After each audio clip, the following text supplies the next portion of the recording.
scénario qu'on a aussi, c'est de passer à 50% d'agriculture biologique en 2050. Bon, on a un objectif de 20% en 2020. Bon, nous, on n'est qu'à 3% en France. Bon, l'Autriche est à 20%. On a quand même largement décroché la Suisse, là. Donc 50% c'est atteignable. Le reste n'étant pas une production industrielle, le reste ça va être un petit peu comme ce qui se fait en Suisse sur la production intégrée, c'est-à-dire beaucoup moins de réduction très forte de pesticides, développement du non-labour, enfin tout un tas de pratiques agroécologiques. Voilà. Et puis on va développer l'agroforesterie, les cultures associées, enfin voilà. Bon, je vais vous donner. Alors, en fait, on a tout un tas de. On travaille avec des agronomes pour refaire des fiches culture, chaque plante. Enfin, on a une sorte de base de données par culture. Donc, c'est vrai que quand vous regardez le blé qui est actuellement en France à 69 quintaux, on passera à 51 quintaux en moyenne en 2050. Mais dans une parcelle de blé, on ne fera pas que du blé, quoi. Dans un hectare, on fera aussi des cultures associées, des cultures intermédiaires, du bois. Et donc, au final, on n'aura pas une production équivalente, mais en tout cas, presque, quoi. L'intérêt aussi, bon, je vous passais, on consommera quand même moins d'énergie, 62 gigajoules au lieu de 95. Et puis surtout, le nombre de pesticides, on va passer de 6 à 1,1. Voilà, donc pour nous, il y a vraiment aussi un objectif de réduction de l'usage des pesticides. Voilà. Et donc, ce scénario du blé en 2050 qui est développé dans After, c'est un scénario qui tient compte des meilleures pratiques actuelles. Donc, c'est même pas des pratiques nouvelles, quoi, hein. C'est des pratiques qui existent déjà chez les agriculteurs, mais finalement qu'on généralise et qu'on améliore, quoi.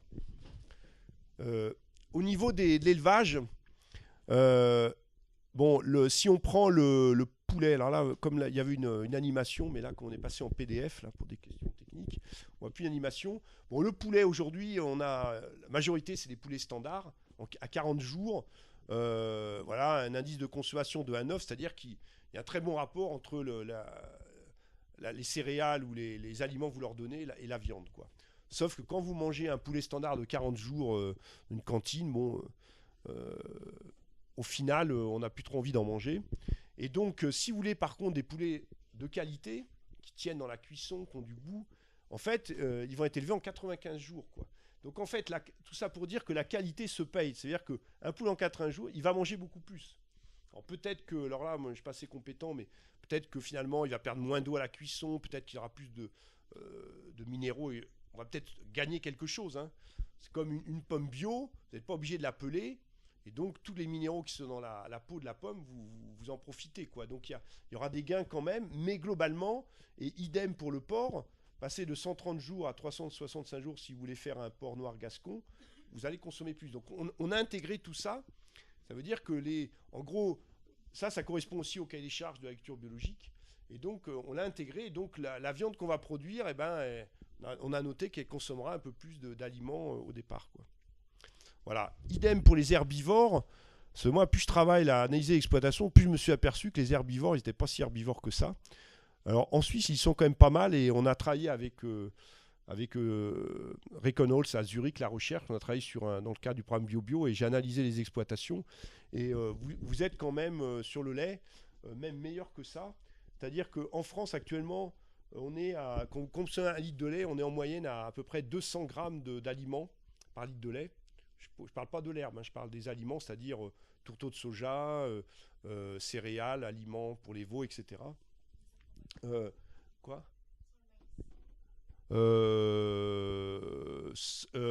sans le maïs en silage, ouais. Sans le maïs en silage. Mais le soja, voilà. L'objectif, c'est de passer à 85. Alors, je ne sais pas où est la moyenne suisse. C'est possible que vous soyez en dessous de ça en Suisse. Parce que vous valorisez quand même très bien vos prairies, quoi, avec voilà. Beaucoup plus de pâturage. Enfin, voilà. L'idée, c'est de faire des herbivores plus herbivores, quoi. Voilà. Et donc, de dégager des terres labourables. Ouais, mais c'est quand même pas ça paraît, mais c'est pas du tout la tendance actuelle, quoi. Je veux dire, la tendance actuelle, c'est à la hollandaise, à la danoise, c'est-à-dire qu'on va avoir des fermes à 1 million de litres de lait, des vaches à 10 000 litres de lait, des Holstein à 10 000 ou 12 000, quasiment nourries qu'au maïs et au soja, quoi, hein. C'est la tendance actuelle. Dans l'ouest de la France, c'est déjà à peu près ça, quoi. Mais il y a d'autres agriculteurs qui, alors pas pour le Limousin ou le Charolais, qui est quand même relativement à l'herbe, mais même un mouton. Je vous dirais, un mouton. Quand vous allez acheter un kilo de mouton découpé à votre boucherie, en gros, vous avez 7 kilos de céréales par kilo de mouton, hein. Et c'est une moyenne, hein. Voilà, c'est pas qu'un herbivore, quoi. Voilà. Alors la conclusion de tout ça, c'est que je dirais, ça marche. Dans la mesure où on, euh, on tient notre scénario, c'est-à-dire que on nourrit nos 71 millions de personnes avec des produits de qualité, on réduit fortement les impacts environnementaux et même on dégage des surfaces. Euh, alors, et on dégage à peu près 4,5 millions d'hectares, dont 3,7 millions de surfaces toujours en herbe, donc de prairies permanentes. Donc là, on pose la question de quoi faire. Alors, là, l'idée, c'est que c'est un peu ce qu'on est en train de débattre, quoi. Qu'est-ce qu'on fait de ça? C'est-à-dire que bon, on a des besoins non alimentaires à satisfaire. Donc, est-ce que les prairies, on en fait du biogaz? Est-ce qu'on en fait de la forêt? Euh, voilà. Est-ce que finalement, ben, on a de la surface, et qu'à remanger un peu plus de viande, ou on va exporter, ou voilà. Donc, il y a un petit peu ça en discussion, mais le scénario tient la route complètement, quoi. C'est-à-dire qu'on peut nourrir les Français avec des produits de qualité, voilà, par contre en réduisant en particulier les protéines animales. Alors par contre, l'impact non négligeable, c'est que par exemple, on est actuellement à 8 millions de vaches, le tendanciel c'est 7 millions, là on passe à 2,6 millions, quoi. Donc là, il y a une réduction drastique du nombre de vaches. Donc l'idée, c'est qu'on repasse sur des races mixtes. Bon, race suisse, la cimentale est une race relativement mixte quand même. C'est-à-dire qu'ils fassent à la fois du lait, mais qu'il y ait de la viande de qualité, quoi. Donc en gros l'idée, c'est de ne pas se retrouver dans un schéma Holstein d'un côté et Charolais de l'autre, quoi. Parce que c'est ce qui nous semble le plus intéressant. Sinon, le Limousin, qu'on croit une région totalement durable, toute verte, des vaches, du bocage, etc., en fait, n'est pas compatible avec notre scénario, d'une certaine manière, quoi. Et donc, où là, on a une monoproduction de bovins viande. Et l'idée, c'est que l'avenir, ça va pas coller, quoi. Et donc, c'est quelle production on va faire là? Donc, l'idée, c'est plutôt de revenir sur des races mixtes. Donc, on va diminuer un peu aussi les poulets, les porcs. La production de lait passe de 26 milliards de litres à 12 milliards de litres. Voilà, on va avoir un petit peu plus de forêt. Les sols artificialisés, ben, au lieu de perdre 1,9 million d'hectares, on va en perdre 1,4. Les forêts vont augmenter un petit peu. Le stock de carbone aussi. Voilà, on a essayé de chiffrer. Bon, on essaie aussi d'améliorer parce que on a un seul scénario, mais qu'on essaye de toujours préciser là, dès qu'on a des informations supplémentaires. Enfin, on essaye d'affiner. Donc ça, c'est pas la première version, mais voilà. En tout cas, on travaille que sur un seul scénario. Alors, au niveau des gaz à effet de serre, qui était un des objectifs, voilà ce que ça donne. C'est que notre scénario ne divise que par 2,3 par rapport à un scénario tendanciel qui, lui, en gros, quasiment bougerait pas, quoi. Voilà, donc ça, c'est une conclusion intéressante. Et c'est vrai que là, on voit pas trop comment on peut faire plus. Parce qu'il faut quand même maintenir l'élevage.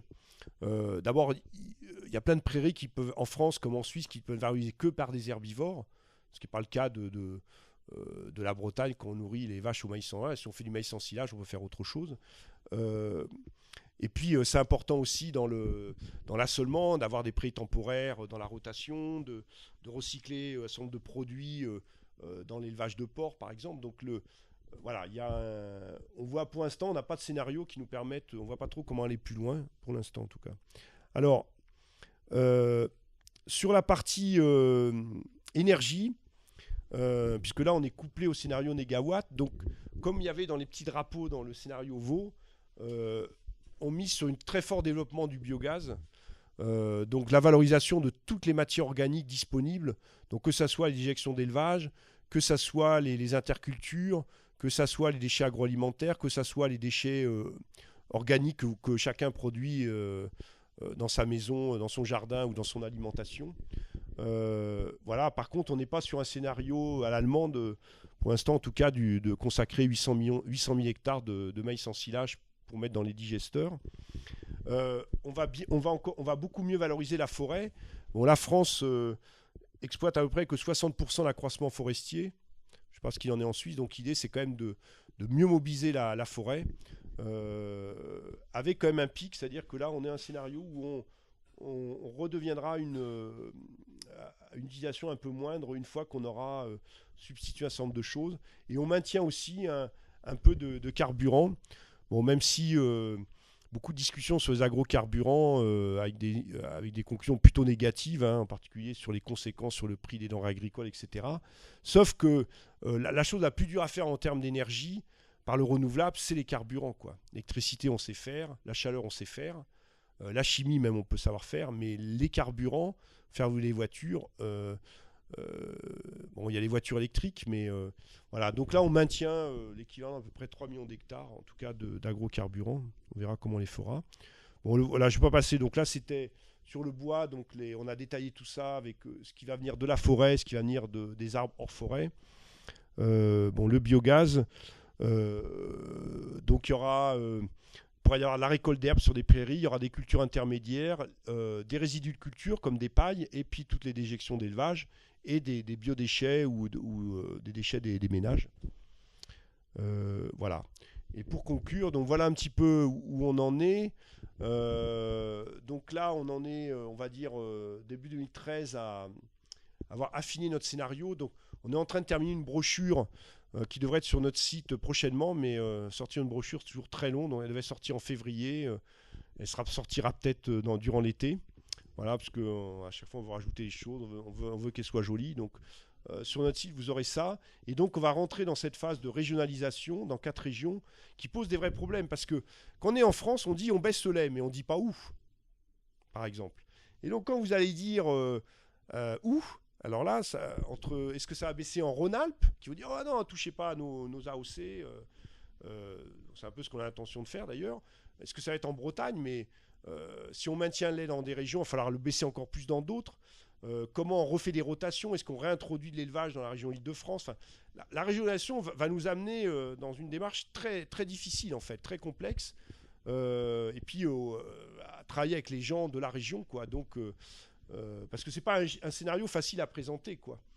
Quand vous êtes dans une région, là, je vais aller en Bretagne, à Rennes, dans 3 semaines, vous allez, enfin, je veux dire, la Bretagne va être une région, enfin, je veux dire, ça va être plus que la sidérurgie, quoi. Il va falloir complètement se métamorphoser, quoi. D'ailleurs, ils sont en train de le faire parce que le poulet industriel d'où ils sont en train de complètement de couler. Donc, il va y avoir en fait une mutation énorme derrière tout ça, quoi, qui en plus va demander des gros investissements. Donc, ça va pas être une transition facile.